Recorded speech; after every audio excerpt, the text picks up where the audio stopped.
Bem-vindos ao Tempo contra o Tempo, um podcast apresentado por mim, Raquel Varela, historiadora e coautora com o coletivo Kairos.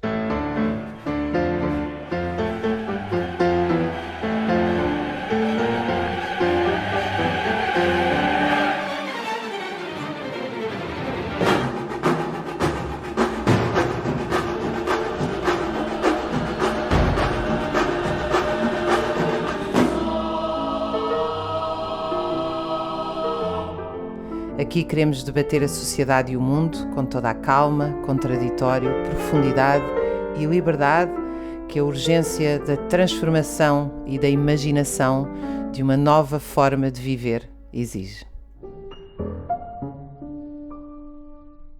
Olá a todos os ouvintes do Tempo contra o Tempo, sejam bem-vindos a mais um episódio. Eu hoje tenho comigo o historiador Philippe Demié, de quem, aliás, cujos livros eu já falei aqui no podcast, já referi a teoria marxista do bonapartismo e roubei aqui um bocadinho de tempo ao Philippe, porque nós estamos a assistir, enfim, a transformações significativas que têm implicado um aumento da força dos partidos de extrema-direita, em Portugal também. Esta semana em Portugal, uma milícia neonazi atacou um ator às 8 da noite, quase à porta do Parlamento, e nas barbas da polícia, que tem uma esquadra a 1 quilómetro. Um dos jovens atacados no 25 de Abril foi atacado por um guarda prisional pelas costas e, no seguimento, a Polícia Judiciária desmantelou aquilo que considera pela unidade de terrorismo, uma milícia neonazi que incluía, entre os membros, um chefe da PSP alocado à Polícia Municipal de Lisboa. Ou seja, nós temos aqui uma ligação de grande intensidade entre a violência armada e as forças armadas do aparelho de Estado. O Philippe esteve muitos anos a estudar, está há muitos anos a estudar o regime brasileiro, mas também, e acima de tudo, a teoria do bonapartismo, e eu vou mobilizá-lo para nos ensinar um bocadinho durante esta conversa. O Philippe é professor na UFRJ, na UERJ, no Rio de Janeiro, sempre foi um militante, um historiador marxista e com muita atenção às questões teóricas, mas também com uma grande capacidade de as desenvolver para quem não estuda esta teoria. Philippe, bem-vindo. Bem-vindo, Raquel. Bem-vindo aos ouvintes aí do Tempo Quanto Tempo. À disposição. Muito obrigada, Philippe. Philippe, nós temos aqui um almirante, pela primeira vez surge um militar candidato à presidência da República em Portugal, apoiado por amplos setores da burguesia portuguesa, nomeadamente pelos partidos de direita, também de extrema-direita, a direita liberal, e depois com algumas figuras perdidas do PS, almirante que anda, digamos assim, a ser levado ao colo pelos jornais mainstream, já sobretudo desde a pandemia, quando ele era responsável por algo tão irrisório como a logística de distribuição de vacinas. Não era responsável pelo plano de vacinação, como é óbvio, mas pela logística da distribuição da mesma. E este almirante apresentou-se, evidentemente, para defender a nação, Portugal, acima dos partidos. Ele é um homem que não representa interesses partidários, diz-nos ele, é um homem com uma noção do que é a autoridade. Isto soa-te a alguma coisa, soa-te a alguma coisa que tu já tenhas lido e estudado? Sim, com certeza e infelizmente, né? A ideia, né? A ideia central do bonapartismo, né? Como um conceito, como uma categoria, como uma ideia explicativa de certas dinâmicas do processo político contemporâneo aí entendendo, né? O período já do século XIX para cá, atravessando o século XX, né? Diz respeito justamente à ideia de que em momentos de crise, né? Em momentos em que a classe dominante, né? A burguesia não consegue, por meio dos seus partidos, das suas lideranças orgânicas, tradicionais, e, portanto, por meio do seu regime democrático eleitoral, né, garantir a ordem, a estabilidade, a sua hegemonia, ou seja, no momento em que as suas ideias, nenhum dos grupos, nenhuma das alas da classe dominante consegue o apoio das outras, das demais frações dominantes, e, sobretudo, e por conta disso também não consegue o apoio das massas populares, ou seja, não consegue fazer com que seus interesses particulares de classe, de fração de classe, sejam aceitos pela ampla maioria da população e, portanto, o regime democrático, parlamentar, eleitoral, possa funcionar como um mecanismo que combine aí coerção, mas, sobretudo, elementos de consenso,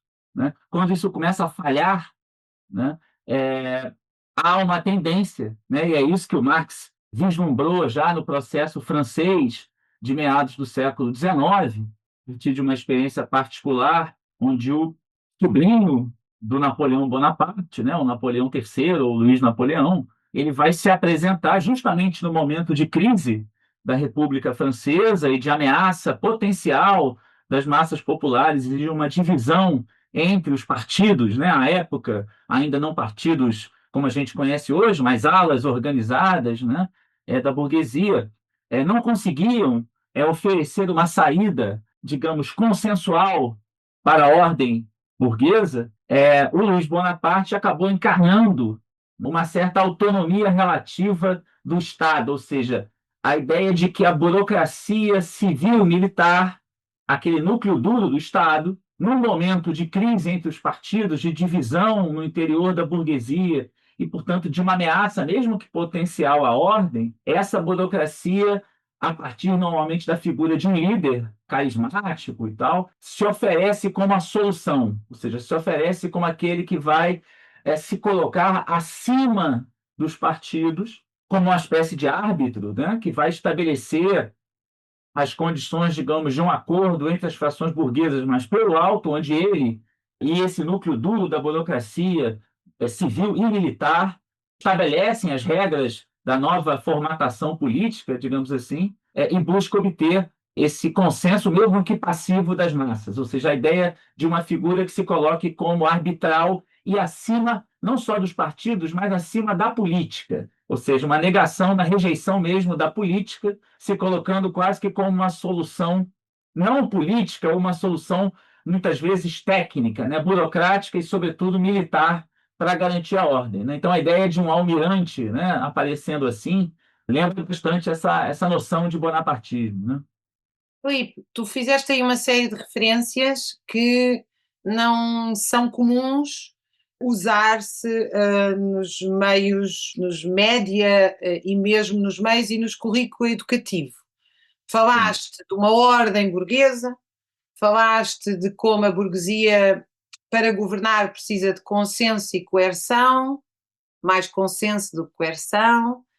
Referiste como o Parlamento é a principal, digamos assim, a opção número um da burguesia para governar, e é a partir dela que ela tenta generalizar o seu modo de vida, conquistar as outras frações. Explica-nos um bocadinho isto. Quando falamos de burguesia, evidentemente estás-te a referir aos grandes proprietários, aos grandes meios de produção, ao setor bancário e financeiro, etc. Como é que a burguesia governa? Digamos assim, aquilo que se chama a democracia liberal, ou frequentemente nem sequer adjetivando-a, simplesmente democracia, como é que governa?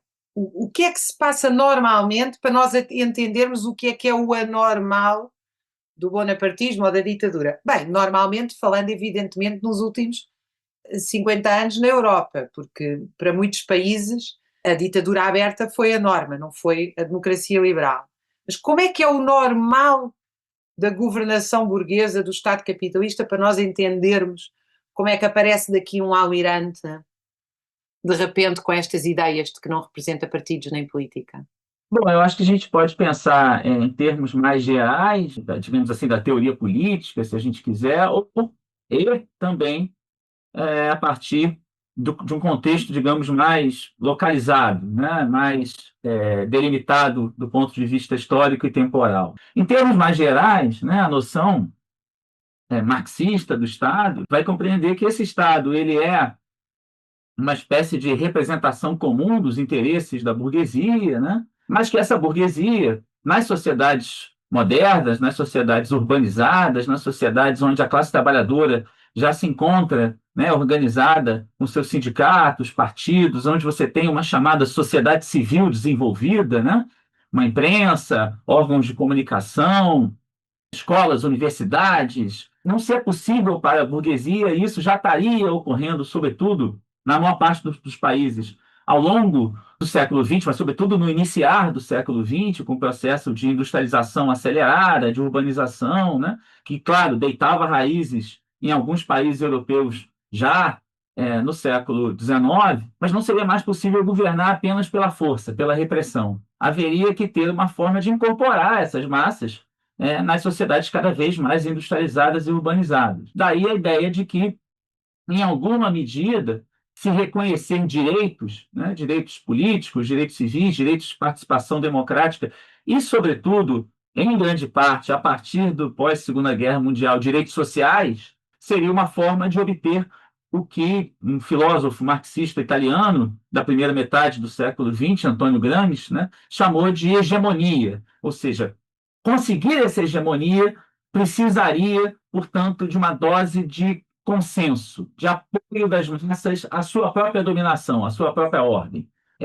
E essa hegemonia portanto, digamos, uma estratégia da classe dominante de garantir a sua governança, por assim dizer. Portanto, o parlamento, as instituições democráticas, seriam canais de recepção e de representação dessas demandas populares também, ou seja, ele passa a se abrir também para representantes das classes dominadas e não só das classes dominantes, quando da época do voto censitário, das formas mais aristocráticas e exclusivistas de poder, portanto, você vai abrir para o sufrágio universal, vai abrir para representações populares e, sobretudo, a partir da participação política, das representações da classe trabalhadora, sobretudo a social-democracia, os setores mais reformistas da esquerda, e também o reconhecimento de uma série de direitos sociais que faziam com que aquela ordem não fosse preservada apenas pela força, mas também pelo apoio majoritário de uma classe trabalhadora, de setores médios urbanos, dos estratos médios mais populares, que passavam a ver aquela ordem como legítima, como natural. Afinal de contas, existe a propriedade privada dos meios de produção, o direito do capital ao lucro, mas existiam também direitos. Portanto, essa arquitetura política em que você tem sempre um braço armado do Estado, mas ele passa a ser usado nos regimes democráticos apenas para as forças mais rebeldes, aquelas que não topavam, digamos, o pacto social do welfare, do pós-Segunda Guerra, constituía aí uma espécie de, usando as suas palavras, né, de um regime normal, né, uma democracia liberal com direitos, né, lembrando que isso foi, na perspectiva histórica e global, mais uma exceção do que a regra, durou aproximadamente 30 anos no núcleo duro da Europa. No caso de Portugal, isso vai chegar tardiamente, vai chegar um welfare justamente a partir de um processo revolucionário, que a Raquel estudou muito bem, e que, portanto, esse regime ele conseguia, a partir de uma alternância eleitoral entre partidos da ordem, ou seja, partidos que com diferenças, tinham um acordo na manutenção daquele regime, daquelas regras do jogo, alguns mais à esquerda, outros mais à direita, outros mais ao centro, e que, portanto, essa era uma forma, digamos, mais estável, aonde, evidentemente, a burguesia conseguia impor os seus valores, as suas ideias, os seus projetos e garantir os seus interesses. E, para isso, entra, claro, todo o papel, né, da imprensa, da opinião pública, think tanks, das ONGs, dos próprios partidos da classe dominante, das suas representações tradicionais, o peso econômico, o poder do dinheiro, as regras eleitorais, uma série de medidas que sempre o trânsito muito mais aberto entre os grandes capitalistas, industriais, banqueiros e digamos, os políticos profissionais, ou mesmo a burocracia de Estado, né, os políticos permanentes, digamos assim, isso sempre garantiu que, apesar desses direitos, apesar da participação política, apesar do sufrágio universal, apesar da liberdade partidária para a classe trabalhadora, para a esquerda, os interesses dominantes sempre prevalecessem, mesmo que, como a gente viu, durante aproximadamente 3 décadas, esses interesses dominantes tiveram que se combinar e conviver com reformas sociais, com direitos sociais. Ora, em termos mais gerais, quando isso começa a fazer água, ou seja, e aí não pensando necessariamente nos regimes democráticos dos últimos anos, posso até voltar a isso depois, mas em termos de uma teoria política mais geral, a ideia é que, e isso desde meados do século XIX até atravessando aí o século XX, chegando até os dias de hoje, a gente poderia ver assim numa longa duração, a ideia de que quando esses regimes começam a ter dificuldades, ou seja, quando há uma divisão de projetos no interior da classe dominante, quando isso se combina e, ao mesmo tempo, alimenta uma ameaça potencial dos trabalhadores, das massas, ou seja, quando aquela democracia passa a ser questionada ou quando a demanda por direitos passa a ser muito maior e passa a adquirir até mesmo um caráter mais subversivo que o regime democrático liberal da burguesia não pode tolerar, a tendência, né, de, nessa crise, se apelar para soluções de força, que normalmente vão se traduzir em ditaduras, né? Ou em ditaduras civis, ou em ditaduras militares, ou em ditaduras em que normalmente as Forças Armadas, alguma liderança associada às Forças Armadas, algum setor, digamos, de fora do mundo político, ou do mundo político tradicional, dos partidos, dos candidatos, essas figuras tendem a assumir a proa da nação, o leme da nação, se colocando como árbitros, né? Então, se a gente pegar, por exemplo, as ditaduras do sul da Europa, que, em grande parte, resultaram da falência das tentativas republicanas parlamentares, né, de países como Portugal, Espanha, com a tentativa da República nos anos 30. Se eu posso interromper-te um minuto, porque justamente o que nós assistimos na República Portuguesa, a República Burguesa Portuguesa, que digamos assim, um dos últimos atos da Revolução Burguesa em Portugal e feita com o apoio do movimento operário, depois de assassinarem o rei e depois de tomarem o poder forma pela força, através de um processo revolucionário que começa a 5 de outubro de 1910 e evidentemente tem antecedentes. O que a República fez, depois de se ter apoiado no movimento operário, foi tentar esmagar, prender, proibir os dirigentes sindicais e operários que tinham apoiado essa República. E finalmente, ao final de 16 anos de tentar controlar esse movimento operário, nomeadamente com uma lei que suspendia o livre exercício do direito à greve, na verdade, até aí nem sequer havia leis que permitiam a greve. A primeira lei de greve é uma lei que de facto vai tentar introduzir tantas limitações ao direito à greve que foi considerada então o decreto Burba. É muito curioso que uma dessas limitações era um pré-aviso de greve de 2 semanas, que hoje está em vigor em Portugal na lei da greve, e mesmo assim o governo quer mudar. Portanto, o governo português hoje, da direita e da extrema-direita, quer voltar a pôr limites ao direito à greve. Ou seja, nós temos aqui muitos indícios de uma situação semelhante. Temos a burguesia numa crise económica na disputa mundial pelos mercados, que está a levar a situações dantescas como o genocídio em Gaza, agora a guerra de Israel contra o Irão, a disputa na Ucrânia entre a NATO, a Rússia, etc. Portanto, muitos sintomas de um barbarismo absoluto. Ao mesmo tempo, temos as frações da burguesia a não conseguir se entender, não é? A famosa balbúrdia parlamentar de que já se falava na República, e temos a burguesia portuguesa a queixar-se, imagine-se, dos privilégios dos trabalhadores portugueses que estão entre os mais mal pagos de toda a Europa, com o pior horário de trabalho, o mais longo horário de trabalho e menos trabalho protegido. Ou seja, tudo isto tem como pano de fundo a crise de 2008. Tu vês muitos sintomas parecidos, evidentemente que Portugal não é caso único, muitos outros aconteceram depois de 2008, aliás, o Brasil onde tu estás e que estudaste, tu vês muitos sintomas, vês a história a repetir-se, ou que é esta ideia de que a história se repete ou não? Se repete e como farsa, como lembrou lá o Marx. E eu acho que há um processo muito parecido no contexto atual e à escala mundial, digamos assim, né?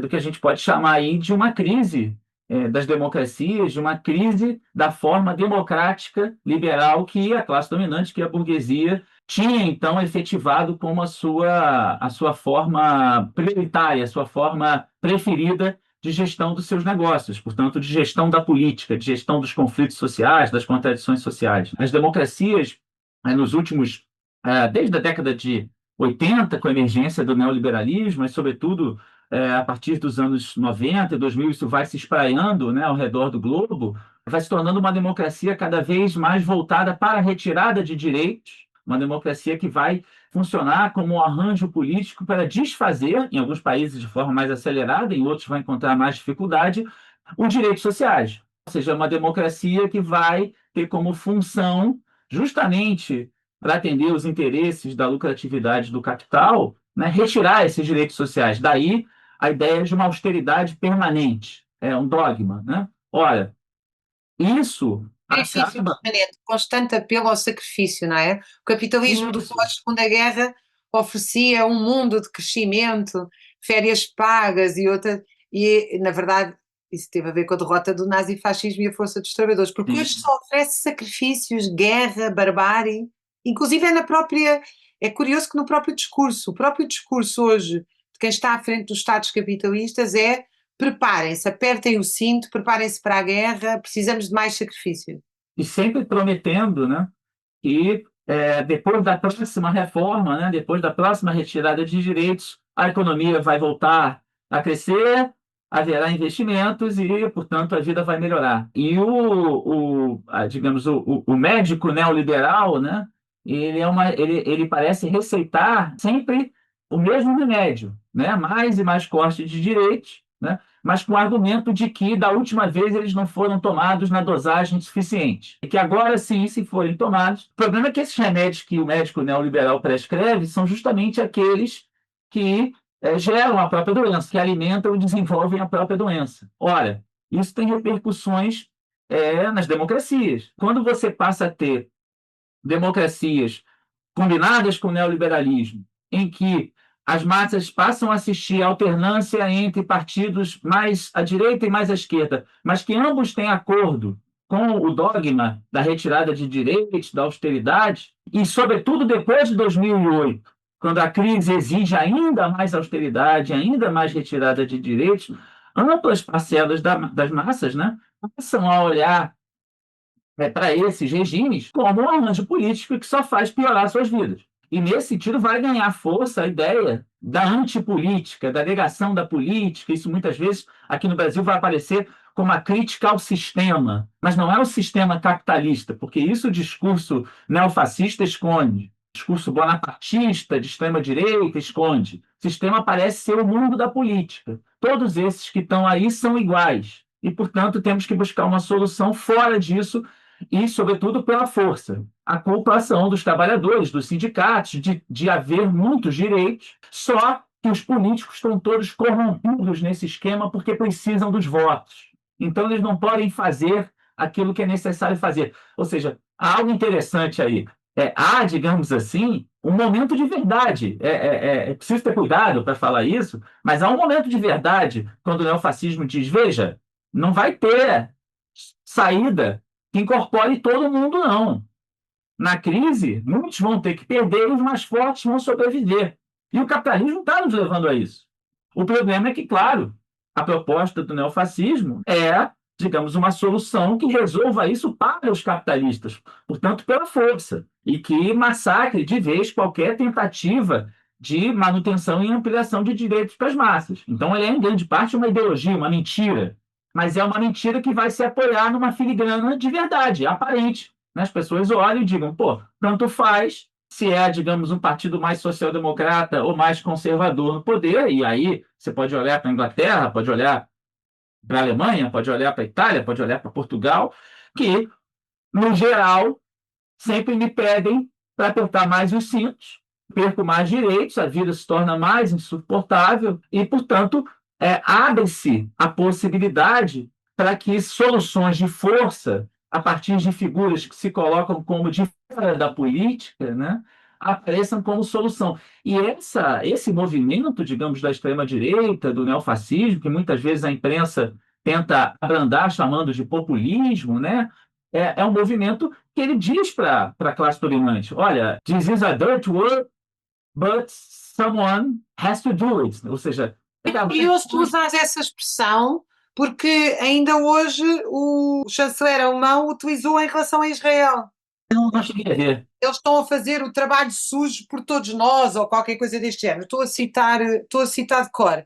E também é muito curioso ver como articulistas de um dos principais jornais da burguesia portuguesa, o Público, que é detido pelo grupo Sonai, que é o grupo mais rico, a par do grupo Amorim, embora o rico em Portugal, como é um protetorado de facto, sejam cadeias de distribuição, cujo negócio também é vender as coisas e só pagar 3 meses depois, e portanto é um negócio que tem um caráter rentista muito forte, é uma espécie de grande mercearia, é isso, o que é a burguesia portuguesa, mas no jornal 2 articulistas têm defendido fortemente as restrições do direito à greve e estas contrarreformas do Estado, portanto mais uma dosezinha de austeridade, dizendo que se não aceitarem os trabalhadores, isso vai dar muita força ao Chega. Ou seja, na prática, como dizia aqui o Adriano Zelhão a semana passada, ou há 15 dias, num dos debates que nós tivemos aqui no Tempo contra o Tempo, o que eles estão a fazer é uma ameaça à classe trabalhadora portuguesa.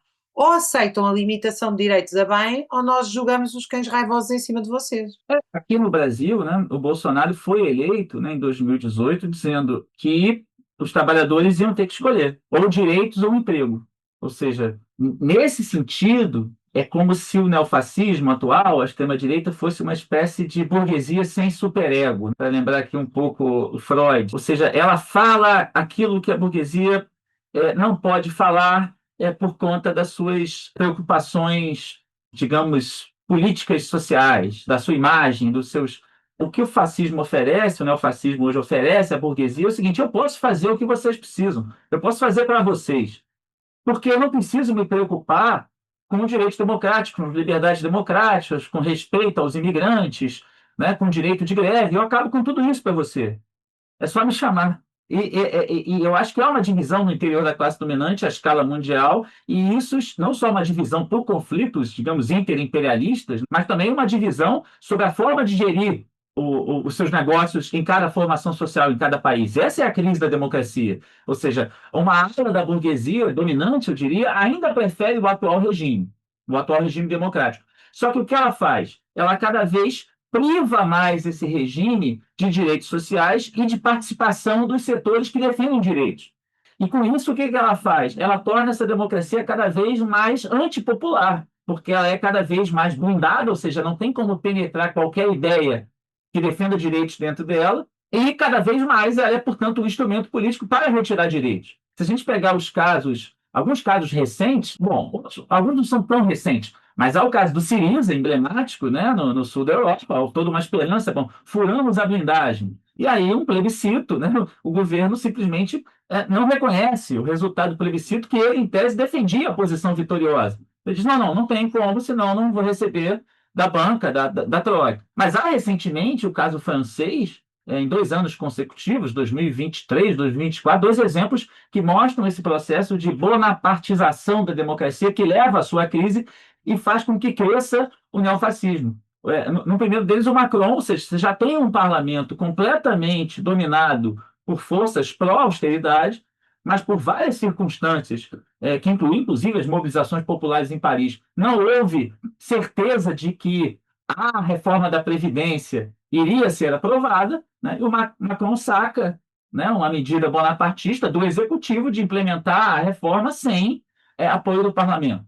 Ou seja, não basta que esse parlamento seja majoritariamente neoliberal, conservador e a favor da austeridade. Ainda assim, se por meio dele eu não conseguir, eu lanço mão da força do executivo, né, da burocracia, né, da mão de ferro. No ano seguinte, depois de uma derrota nas eleições para o Parlamento Europeu, possivelmente tentando dar um golpe de mestre na cabeça dele, de unificar as forças contra a extrema-direita, né, e fortalecer o seu campo político, que havia sido derrotado nas eleições do Parlamento, o que o Macron faz é convocar eleições, achando que conseguiria a adesão da esquerda, da centro-esquerda, todos com ele contra a Le Pen. E o que, surpreendentemente, um campo à esquerda se organiza, consegue ser vitorioso, o que levaria, pela própria tradição do regime, como você disse, normal, das próprias regras habituais do jogo democrático, à coabitação. Ou seja, o Macron teria que convocar um primeiro-ministro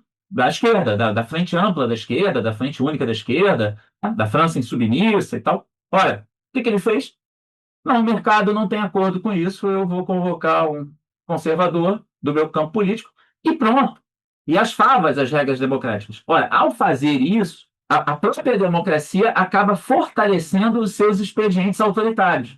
E esses expedientes autoritários vão cada vez mais empoderar os setores da força, o executivo, as forças armadas, a burocracia. E não é à toa que os setores médios enraivecidos, os setores mais reacionários e também parte da população trabalhadora que se vê prejudicada com a austeridade, vai justamente encontrar nesses setores empoderados os juízes, os procuradores, os militares, os policiais, aqueles que não são da política, aqueles que não precisam trocar as suas ideias por um voto, aqueles, portanto, em que eu posso confiar, aqueles que chegaram lá pelo seu mérito, e que, portanto, não são políticos, são apolíticos, são contra a política, são contra o sistema, são contra tudo que está aí. É como diz a extrema-direita no Brasil, nós somos contra tudo que está aí. Só esquece de dizer que o fundamental, que são as contra-reformas neoliberais, a degradação da vida social pelo corte de direitos, isso ela não é contra, né? Ou seja, Filipe, o que é que tu queres dizer com a burocracia?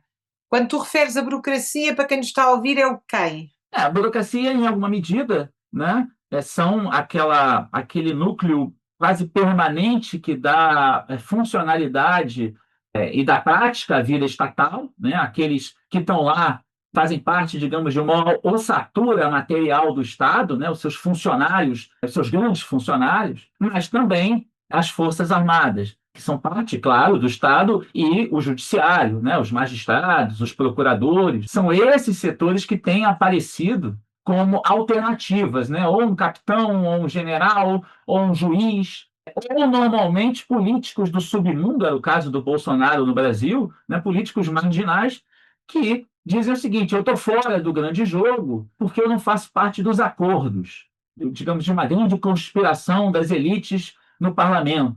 Ou seja, o neofascismo, né? Ele é uma tentativa de salvar as elites com um discurso muitas vezes contra as elites, um discurso falso. Mas, ou seja, essas elites cosmopolitas que apoiam os progressistas e a esquerda, isso nos Estados Unidos é muito claro. O trumpismo é, em alguma medida, um discurso dos makers, né, daquele que empreende, aquele homem que é sério, é empresário, e que vai incorporar também o seu trabalhador, normalmente o trabalhador nacional, branco, em grande parte fruto, em grande parte em crise por conta da crise da desindustrialização das últimas décadas, né? Então, esses são os makers, né? Mas eles são prejudicados por quem? São prejudicados pelos takers, aqueles políticos que têm interesse na pobreza, porque é da pobreza que eles conseguem os votos para se eleger, e eles perpetuam a pobreza com as políticas de assistência social, com as políticas de reconhecimento de direitos, com as políticas para as minorias, né? Então, digamos assim, o Partido Democrata seria uma grande aliança,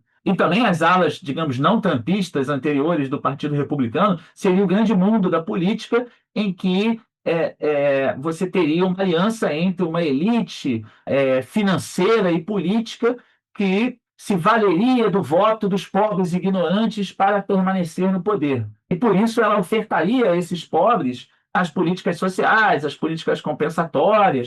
E, portanto, claro, e aí você vai, no discurso trampista, você vai aglomerar, né, você vai alocar no mesmo campo desde um banqueiro judeu cosmopolita até a professora da universidade pública, até a atriz e o ator da indústria cultural, todos aqueles que falam uma língua estranha da gente, do homem comum, simples, que está sendo prejudicado. O trumpismo vai buscar isso.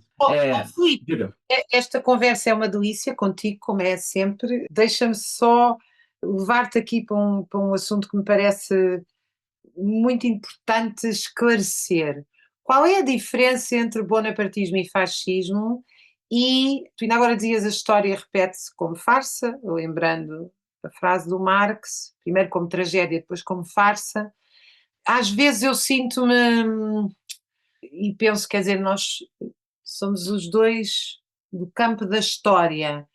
Não sei se nós não estamos, ou seja, não tenho dúvidas nenhumas da perigosidade que representam estas organizações, mas pode-se falar em fascismo como se falava antes? Qual é a diferença entre fascismo e bonapartismo? O que é que nós estamos a assistir do ponto de vista da base social? Porque, por exemplo, quando tu referes empreendedores, eu vejo com as subcontratações do neoliberalismo um montão de gente raivosa, ressentida, que teve o sonho de ter a sua pequena empresa e no fim depende da grande, e que isso é uma base clássica do fascismo. Por outro lado, quando nós vemos o Revolução e Contra-Revolução do Trotsky a analisar o fascismo alemão, ele responsabiliza a esquerda por não ter tido um programa revolucionário que captasse e dirigisse as classes médias, deixando-as, digamos assim, ir para o colo do fascismo. Sim. E essa é uma discussão que me interessa muito porque eu creio, e já lá vou depois a essa pergunta, que nós chegamos onde chegamos também por uma extraordinária incapacidade da esquerda dar uma resposta nas últimas décadas à situação política, penso eu. Tenho acordo, Raquel. Eu acho que, bom, já que você mencionou Trotsky, né, o marxista revolucionário russo, para ele, né, e eu acho que é uma análise bastante interessante, e que nos seus traços fundamentais, com todas as diferenças das décadas, de quando ele escreveu para cá, isso ainda permanece, o bonapartismo seria uma tentativa, de paz social pela força. Essa ideia de você encerrar o conflito social, encerrar o conflito político, encerrar as intrigas e as divisões no interior da classe dominante, e as movimentações da classe dominada, da classe trabalhadora, por um papel arbitral pela força. Mas você encerra o conflito no sentido de desmobilização. Daí o seu conteúdo contra os partidos, porque os partidos seriam as partes da sociedade brigando entre si. Daí a ideia de uma unidade nacional a partir de uma figura de um árbitro. Portanto, seria, digamos assim, a penúltima opção no cardápio alimentar político da burguesia. O fascismo seria a última, ou seja, o fascismo para o Trotsky, e por isso que ele vai dizer em alguns lugares que o bonapartismo é uma espécie de antessala para o fascismo, muitas vezes, né?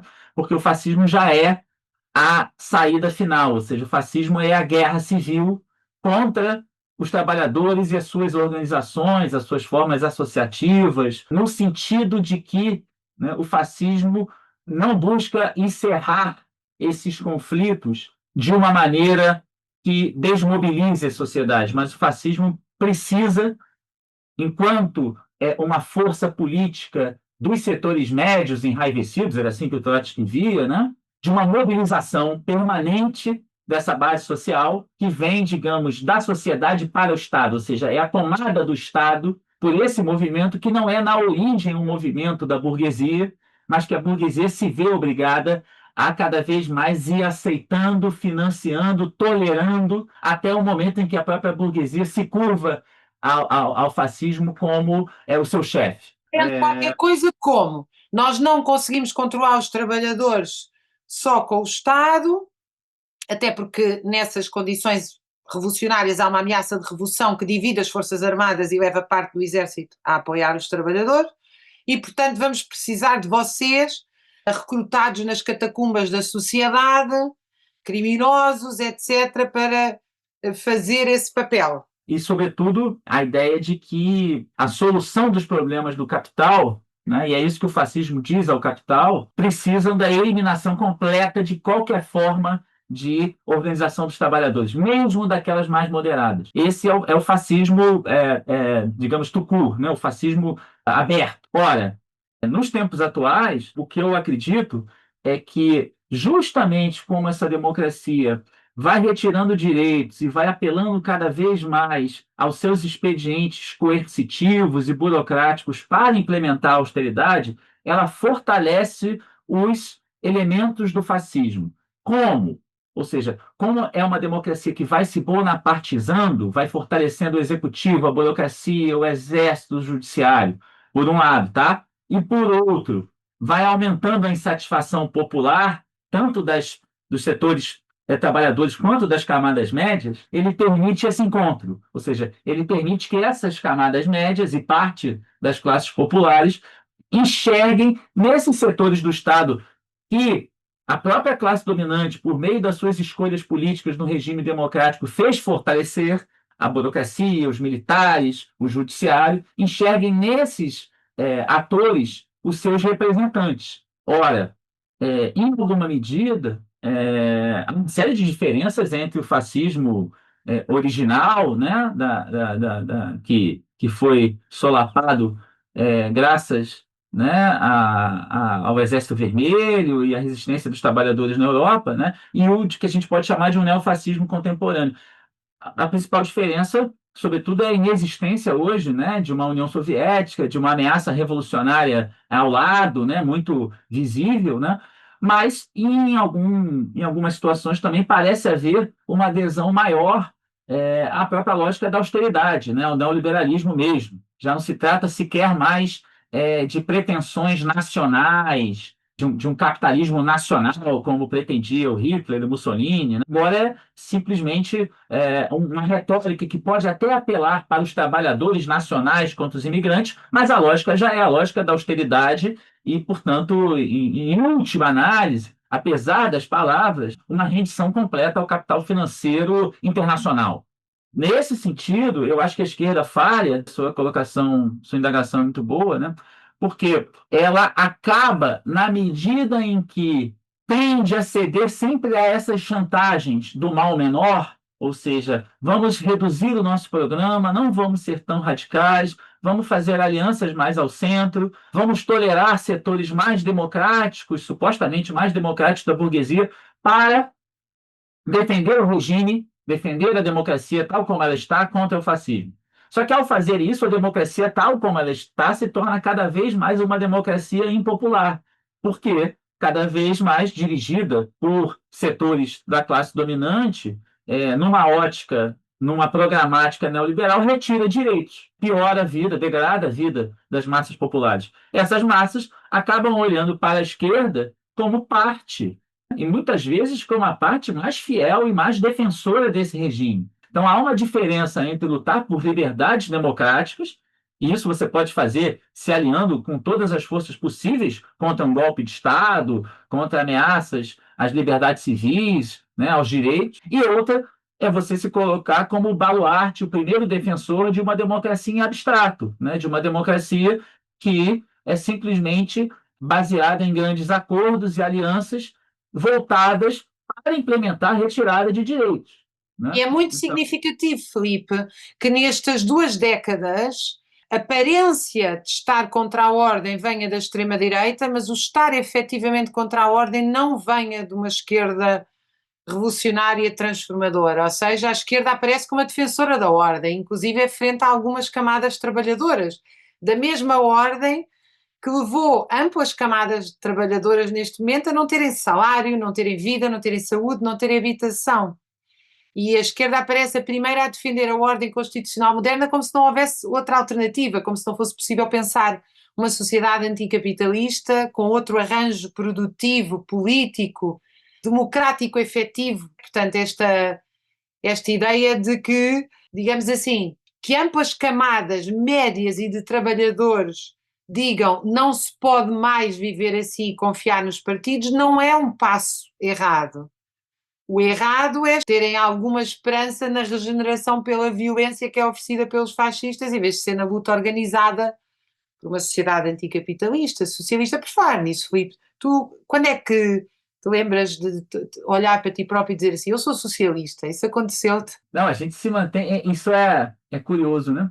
Embora não haja hoje nenhuma grande referência, né, internacional, né, no socialismo, nenhum farol, como se dizia antigamente, isso é a prova, né, de que as outras alternativas também não deram certo. Nos processos eleitorais, isso que você diz fica muito claro. Cada vez mais a ideia é que a esquerda radical ela tem que se juntar com a esquerda moderada para conseguir ter audiência. E depois essa esquerda moderada, para conseguir ter audiência, tem que, por sua vez, se juntar com o centro-esquerda. Depois o centro-esquerda tem que se juntar e abdicar em nome do centro-direita. Finalmente, o centro-direita, para evitar o fascismo e evitar a derrota final, tem que se juntar à direita, né? No final das contas, a esquerda, nós, né? A esquerda mais, digamos, socialista mesmo, passa a ser uma parte integrante e calada, né? De uma grande frente pela democracia que, na verdade, só faz favorecer, e a gente viu isso nos últimos anos, o crescimento da extrema-direita. Ou seja, a tática de que isso seria necessário para barrar a extrema-direita, ela pode até ter uma validade pontual, nesta ou naquela eleição. Mas se a gente, em nome dessa urgência, sempre colocar em cima da outra, o que se assiste é o crescimento da extrema-direita eleição após eleição, com variações, claro, nos países, né? Mas você vai, ou seja, essa ideia de que abandonar o socialismo, abandonar a crítica ao caráter liberal da democracia, os limites dessa democracia, né? Não pode ser feito agora, porque senão o fascismo vai crescer. Isso mostra que o fascismo vem crescendo, mesmo assim. Isso nos coloca num cenário em que a gente está assistindo lá nas coxias, o que se desenrola no proscênio. Basta ver essa guerra agora, em que nós, claro, estamos aí, em grande parte, apenas torcendo, nos cabe torcer, né? Não há nenhum tipo, torcer para que Gaza não seja completamente aniquilada, torcer para que o Irã não seja destruído, porque não há nenhum tipo de possibilidade mais da esquerda de intervir enquanto força de expressão. Claro, ela tem que agir, tem que fazer atos, tem que se mobilizar, mas ela não consegue. E já não tem sequer nenhum Estado com mínimas ideias à esquerda que possa intervir. Alguns têm uma grande esperança na China, né? Mas a China não me parece muito preocupada com isso. Tem os seus cálculos lá, burocráticos, tem os seus interesses, tem a sua paciência milenar, como eles falam, né? Mas não se trata mais de sequer torcer para que a União Soviética possa pará-los, né? Apesar de Stalin, apesar de Khrushchev, apesar de Brezhnev, agora não. É uma torcida lá do nosso cantinho para que o desastre final não ocorra, né? E isso, em grande parte, lembrando o Trotsky, que você mencionou, é quase que uma expressão, resultado do longo atraso da classe trabalhadora em resolver as suas tarefas históricas, né? E eu acho que abdicar da ideia do socialismo não foi um bom caminho, né? E nos levou até aqui. Filipe, deixa-me fazer aqui, estamos quase a chegar ao nosso final do Tempo contra o Tempo, desta conversa maravilhosa que podia continuar durante horas, espero um dia trazer-te cá de novo. Queria só lembrar que a Clara Matei tem um livro muito importante para esta nossa conversa, A Ordem do Capital, onde ela analisa a relação entre a austeridade e o neoliberalismo como funcional ao capitalismo, digamos assim, como é que a ideia de austeridade, corte, E fascismo, né? Austeridade e fascismo. exatamente, tem uma origem fundamental nos Estados fascistas dos anos 30, e quando em Portugal se lembra que Salazar endireitou as contas públicas, esquece de afirmar que foi fazendo exatamente o que fizeram as políticas de austeridade, cortando os gastos, o que fazia com que em 1974, ainda em 1974, havia em alguns bairros de Lisboa cólera e uma torneira para 1.700 pessoas. Também quero lembrar aos nossos ouvintes do Tempo contra o Tempo, embora seja hoje, quando o programa vai para o ar, que vai estar cá em Lisboa a filósofa Bárbara Stiegler. Ela é uma filósofa de esquerda radical francesa, que uma das figuras centrais em França, entre muitas outras, que se opôs às medidas de confinamento da pandemia, lembrando que essas medidas tinham um caráter bonapartista e defendendo, pelo contrário, uma saúde democrática, ou seja, que a pandemia deveria ter sido um momento para questionar os lares de idosos, para questionar as farmacêuticas e para questionar a autoridade do Estado em defesa de uma saúde de comunidade, uma saúde de proximidade, e que esse foi um momento perdido, que também ele teve um impacto enorme na extrema-direita. Bárbara Stiegler é uma estudiosa da democracia, não só na saúde, mas na democracia como um todo, e nós vamos estar juntas também com a jornalista Margarida Davim e com o filósofo Emmanuel Renaud, que tem um trabalho magnífico sobre a exploração. sobre, enfim, a teoria da exploração e a sua ligação com o movimento operário. Estão convidados, se ainda forem em tempo, aqui em Lisboa, logo à noite, no Teatro São Luís.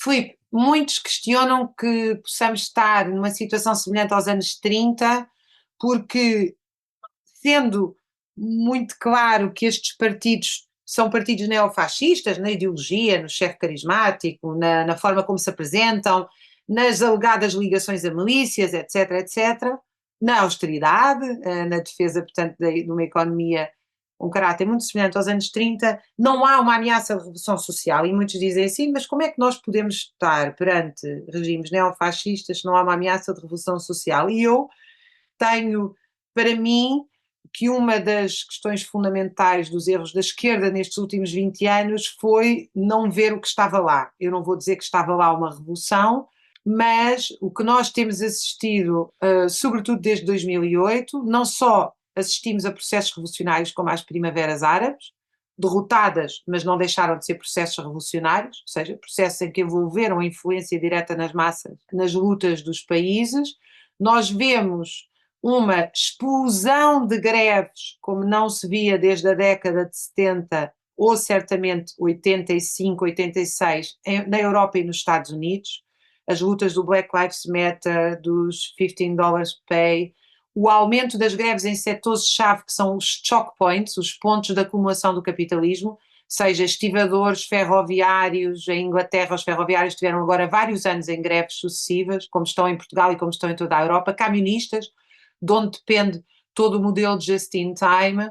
Ou seja, esta ruptura do Pacto Social desde 2008 levou amplas massas dos sindicatos a sair do seu quietismo e avançar em lutas importantíssimas. E, ao mesmo tempo, vimos como as acampadas na sequência da queda, na sequência das primaveras árabes, levaram a movimentos tão importantíssimos como foi a luta contra a austeridade, sobretudo no sul da Europa, protagonizado por várias greves gerais. E parece-me também importante assinalar que o movimento pela libertação da Palestina já levou centenas de manifestações em Londres, uma delas com 1 milhão de pessoas, várias com 200, 300, 400 mil pessoas. Os estudantes acamparam as universidades durante um ano. Continuamos a ver que hoje Israel é um Estado pária, é um Estado completamente isolado do ponto de vista político e cultural. E, portanto, nós não podemos exatamente dizer que os últimos 15 anos não trouxeram novidades. Há um caso que eu gosto particularmente, não é o único que eu estudei, mas o de Portugal estudei mais próximo, é a quantidade de greves que foram feitas fora do padrão normal, amplamente criticadas pelo governo do PS, apoiado pelo PCP e pelo Bloco de Esquerda, chamado governo da Geringonça, que inclusive proibiu algumas dessas greves. E podia falar do caso da Holanda e de outros países, onde as greves saíram fora do controle das burocracias sindicais clássicas do Pacto Social do pós-guerra. Ou seja, a mim parece-me que é um bocadinho precipitado dizer que as classes dominantes, não estou a dizer que há uma revolução na Europa, evidentemente que se está a germinar, na minha opinião, uma na Europa, nos Estados Unidos, etc., mas o que nós estamos a assistir, mesmo agora as lutas dos imigrantes nos Estados Unidos, nos fizeram lembrar Los Angeles em 92 e mesmo alguns momentos da luta dos direitos civis. Apesar de tudo, as classes trabalhadoras não têm estado quietas, Filipe. Eu acho que houve uma série de respostas do nosso campo, digamos assim, né, do campo popular, né, à crise de 2008. Não vou repetir aqui, você citou várias, né? No Brasil, isso vai aparecer também em greves, em aumento do número de greves, já por volta de 2012, 2013, 2014, passando também por fora, né, das burocracias sindicais, depois as ocupações de escola por parte dos estudantes, as jornadas, pelo menos o primeiro momento mais autêntico das jornadas de junho, que depois foram capturadas pela direita, portanto, o Brasil também não ficou fora desse cenário em que também o campo popular reagiu. Mas não me parece que nada disso chegue a constituir uma ameaça revolucionária. E aí eu acho que entram duas coisas, né? Em alguma medida, você pode. É sim verdade que no fascismo original havia, né, a pretensão e a ideia última, né, de se impedir uma revolução proletária. Mas também não é verdade que em todos os lugares aquela revolução proletária estivesse iminente. Talvez seja mais correto, inclusive, considerar a ascensão do Hitler como um produto da derrota da Revolução lá em 19 e depois em 23, do que propriamente nos anos 30, no início dos anos 30. Foi muito mais do ponto de vista. Claro que a determinação última era impedir a Revolução, mas ele vai brotar muito mais como derrota de uma Revolução socialista fracassada e como fracasso da tentativa de gestão do capital por meio de uma democracia liberal, né, que é o que foi uma tentativa, né, de Weimar, da República de Weimar. Então, eu acho que o fato de não existir uma ameaça iminente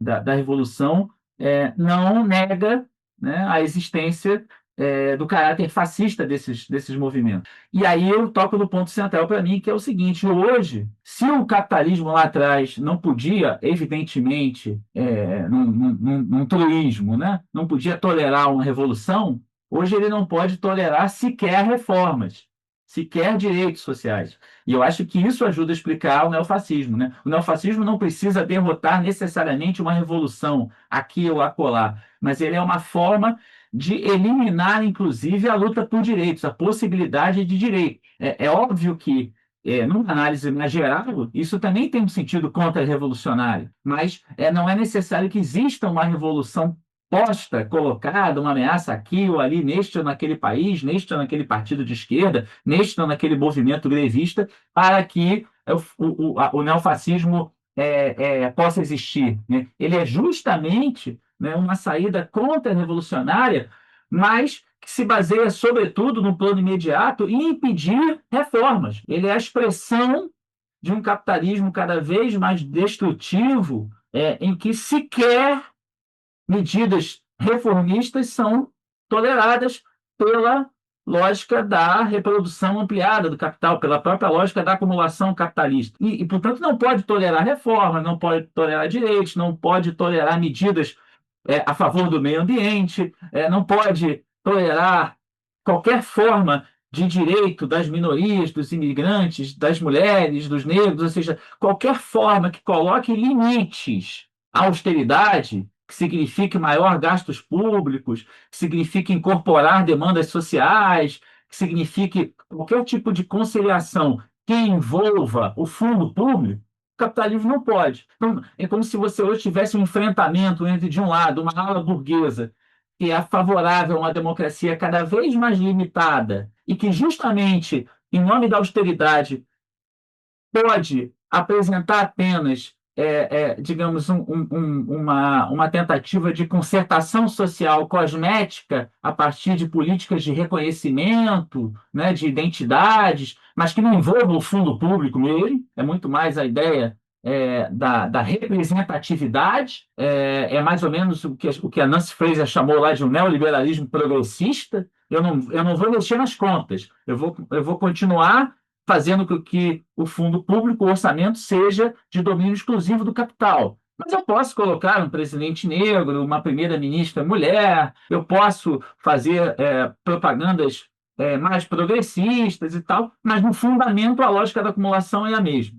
Esse é hoje o setor da burguesia que ainda aposta no regime democrático dessa forma. Só que o que ele faz é cada vez alimentar o outro setor, o setor da burguesia que diz, olha, talvez seja melhor logo, lembrando Marx, talvez seja melhor, como a burguesia francesa, que aderiu ao golpe do Louis Bonaparte lá em 1851, em dezembro, né? Seja melhor um fim com terror do que um terror sem fim, do que uma crise sem fim. E o terror seria entregar logo o seu Estado, o Estado da burguesia, para os neofascistas, para que eles façam tal trabalho sujo, para que o capital, continue, digamos, limpo. Eu lembrei-me, evidentemente, durante esta conversa, de um livro muito importante para esta reflexão, um dos livros mais importantes que eu li, Democracia contra o Capitalismo, da Ellen Wood, que eu sei também que é uma autora por quem Sim, tu sim. tens grande admiração, onde a Ellen Wood justamente vai mostrar a pujança da democracia participativa, incluindo, falando lá da Grécia e da centralidade do trabalho, e demonstrando como o capitalismo não é parteiro da democracia, mas justamente o contrário. A minha edição, enfim, eu queria dizer aqui aos nossos ouvintes, mas acho que se procurarem democracia, na verdade está aqui, é da Boitempo, a minha edição é da Boitempo. Filipe, 2003. o teu livro é da usina ou é a teoria bonapartista do marxismo? É A teoria marxista do bonapartismo é da usina. a Usina usina. Editorial Fica aqui, daqui do Brasil, São Paulo, 2021, a publicação, a primeira. bem, fica aqui para os nossos ouvintes. Eu ainda te quero fazer uma última pergunta. Antes disso, quero fazer um apelo. Não posso dizer como ao Marx que nunca ninguém que falou tanto de capital tem tão pouco, mas porque nós não falamos aqui tanto de capital. Bom, falamos, está sempre subentendido, mas faço um apelo. Eu faço este podcast pro bono, mas há técnicos que o garantem e todo o valor de quem subscreve o Patreon vai justamente para este trabalho de realização e de composição técnica e que é muito importante. E, portanto, se puderem apoiar com 1 euro por mês, com 5 euros por mês, têm todas as informações na página do Tempo contra o Tempo, Tempo contra o Tempo, www.wordpress.com.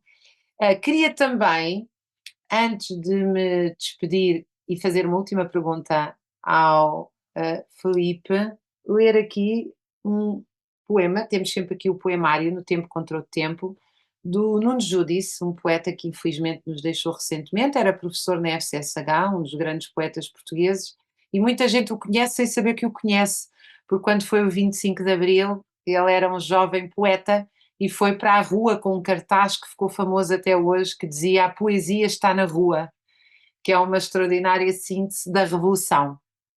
Queda de água na floresta. Por entre os ramos e os rochedos, a água precipita-se numa entrega ao abismo, como um corpo se entrega ao amor que o arrasta. Um tronco frágil estende-se de uma a outra margem, como braço que procura a mão que o segure. E o branco da espuma atrai o olhar que procura o desconhecido, como se alguém pudesse decifrar o que está escrito numa linha d'água. Edição Dom Quixote, Nuno Judice. Filipe, para nos despedirmos, tu ainda agora falaste de um farol de uma alternativa, de um farol do socialismo. Há pouco tempo eu partilhei um vídeo de um trabalhador mexicano que nas lutas contra contra a violência do Estado norte-americano contra os imigrantes, dizia: "Eu sou socialista", não é essa treta, eu estou a citar, eu disse exatamente isso, da Venezuela e de Cuba. "Eu sou socialista real e quero que os imigrantes se unam com os trabalhadores dos Estados Unidos", e ele tinha um grande chapéu mexicano, portanto ainda ficava mais deliciosa a sua intervenção. E quando o jornalista lhe perguntou assim: "Então, mas onde é que houve socialismo?", e ele disse: "Nunca houve muito, mas pode-se dizer que houve, foi nos primeiros 5 anos da União Soviética, até a burocracia dar cabo daquilo". Nós hoje assistimos, Filipe, sem dúvida alguma, uma crise dos partidos de trabalhadores. Eu ainda agora fiz o elogio dos movimentos sociais, mas evidentemente que estes movimentos sociais, sindicais, não têm tido o correspondente na criação de partidos de trabalhadores com caráter revolucionário e transformador. E, ao mesmo tempo, em alguns países assistimos a um certo revivalismo dos Estados Unidos. O Brasil é um deles, embora seja uma minoria, uma grande minoria, uma espécie de um revisionismo histórico que vem dizer que a figura de Stalin é enorme, nomeadamente porque ganhou a Segunda Guerra, evidentemente esquecendo que se Stalin tivesse apoiado a Revolução Espanhola e Francesa, talvez não tivéssemos tido Segunda Guerra. E essa é que é a questão fulcral. Uma guerra não se ganha nem se perde, evita-se. Uh, como é que tu vês isto? Qual é o teu socialismo e como é que tu vês este certo revivalismo do stalinismo, quando justamente isso continua a ser um lastro que provavelmente, e na minha opinião certamente, impede a reorganização da esquerda enquanto nós não deitarmos esse lastro fora? É um mais um sintoma mórbido, né, dos tempos atuais, né, e de uma derrota, né, histórica da esquerda, né, e que talvez incapaz, esses pequenos setores, né, incapazes de fazer uma análise histórica séria, né, das experiências das tentativas, né, de experiência pós-capitalistas, né, acabem, digamos, apelando para algo simplório, né? Então, o Stalin vai aparecer como quase que é um Stalin desprovido de história, né? É um Stalin que não vai aparecer como aquilo que foi, ou seja, o coveiro da Revolução, né? Aquele que eliminou quase toda a vanguarda da Revolução Russa, né? O Stalin que pôs fim pela morte, pela tortura, né, dos revolucionários, mas vai aparecer como uma espécie de Stalin malvadão, Stalin corajoso, Stalin que era duro mesmo, porque nos tempos atuais de tanta violência a gente precisa da violência. Então é uma visão um pouco mitificada, além de totalmente alterada e falsa do ponto de vista histórico, corresponde quase que um apelo, diria até masculino, de busca de alguém durão, alguém firme, alguém mau, para enfrentar o mal. É uma coisa um pouco, eu diria até infantil, e do ponto de vista político é completamente estéril, né? Porque isso é curioso, porque diante do caráter cada vez mais conformista das organizações da esquerda tradicional, esse apelo ao stalinismo, no primeiro momento, e daí a dimensão infantil, até ilusória, aparece como algo rebelde. Mas logo se mostra uma expressão, digamos, decadente, porque isso que vai aparecer como uma saída radical no Brasil é um pouco isso. As organizações neo-stalinistas, elas de fato estão no cenário político à esquerda do que, claro, o Partido dos Trabalhadores, do que o PSOL, o campo majoritário do PSOL, que é um campo hoje totalmente petista, lulista e tal. Mas se você aprofundar um pouco mais a discussão política com esses grupos, eles logo se mostram inférteis, né? Porque o seu projeto de socialismo é uma tentativa de anular a história, ou seja, a gente não sabe muito bem por que deu errado, mas a gente quer ele de novo tal como era. É uma negação do próprio processo histórico, da dialética, é como se não tivesse havido problema algum no Stalin, no stalinismo. O problema é que um belo dia o capitalismo venceu e agora a gente quer tentar de novo. É um pouco mórbido, né? É um pouco decadente. É verdade que às vezes conseguem captar boas pessoas com energia militante, mas não conseguem desenvolver nada além disso, porque o que vão oferecer é uma espécie de um Stalin requentado e desprovido da sua história, ou seja, desprovido do que foi. A grande questão, né, do Stalin não é propriamente a violência em geral. O problema é que a violência dele foi majoritariamente dirigida não contra as classes dominantes, não contra o imperialismo, mas foi dirigida contra os setores revolucionários. O Stalin usou a violência de uma maneira contra-revolucionária, né? O Stalin usou a violência para eliminar os principais artífices e organizadores da Revolução de 17. E, por fim, vale lembrar que mesmo o Khrushchev, que foi sempre um stalinista de carteirinha, embora depois tivesse que esconder a carteirinha quando chega ao poder, né, em 56, mesmo Khrushchev vai dizer que a União Soviética venceu a guerra não por conta do Stalin, mas apesar do Stalin, apesar de todos os erros, não só políticos, mas militares, estratégicos, né, que permitiram não só a chegada do nazifascismo ao poder na Alemanha, com a política desastrosa do Stalin para a Terceira Internacional, que levaram a vitória do Franco na Espanha e que fizeram um acordo com a Alemanha, né, que permitiu a ela as maiores atrocidades nos primeiros anos da guerra, as maiores vitórias do nazismo, e finalmente decapitou, às vésperas da Segunda Guerra, quase toda a liderança do Exército Vermelho, deixou o exército acéfalo. E por isso mesmo, a enorme maioria das mortes sofridas pelo povo soviético nos primeiros anos se deveu também à desastrosa política do Stalin, né, em relação à própria proteção nacional. Então, se há digamos, perspectiva onírica de uma reabilitação do Stalin, né, ela só pode ser vista mesmo como um sintoma do quanto a esquerda hoje ainda se encontra, em grande parte, desorientada. E, nesse sentido, eu acho que um retorno aí ao marxismo revolucionário, né? Claro, né? Marx, Engels, Gramsci, Lenin, Rosa, Trotsky, assim como uma série de autores também mais contemporâneos do pós-guerra e tal, podem nos ajudar a pensar muito melhor alternativas para superar o capitalismo do que fórmulas já ossificadas, deterioradas, que no seu momento mais trabalharam para a contra-revolução do que propriamente para a revolução. É isso. E Filipe, obrigado e agradeço demais aí aos ouvintes. muito obrigada, Filipe. Nós é que agradecemos, que foi um prazer ter-te aqui e poder aprender contigo. Um grande abraço e até para a próxima.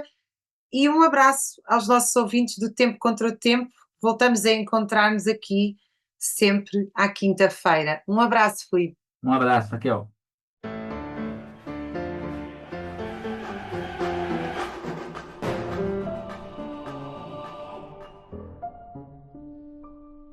Poemário. Um poema para cada maleita. No fundo, bem lá no fundo, a gente gostaria de ver os nossos problemas resolvidos por decreto. A partir desta data, aquela mágoa sem remédio é considerada nula e sobre ela, silêncio perpétuo. Extinto por lei todo o remorso. Maldito seja quem olhar para trás. Lá para trás não há nada e nada mais. Mas problemas não se resolvem. Problemas têm família grande e aos domingos saem todos a passear. O problema, a sua senhora e outros pequenos probleminhas. Paul Leminski. Pode-nos ouvir no YouTube de Raquel Varela, a minha página do YouTube, no Tempo Contra o Tempo, wordpress.com e no Spotify. O seu apoio é muito importante para continuarmos este projeto. Até para a semana, sempre à quinta-feira.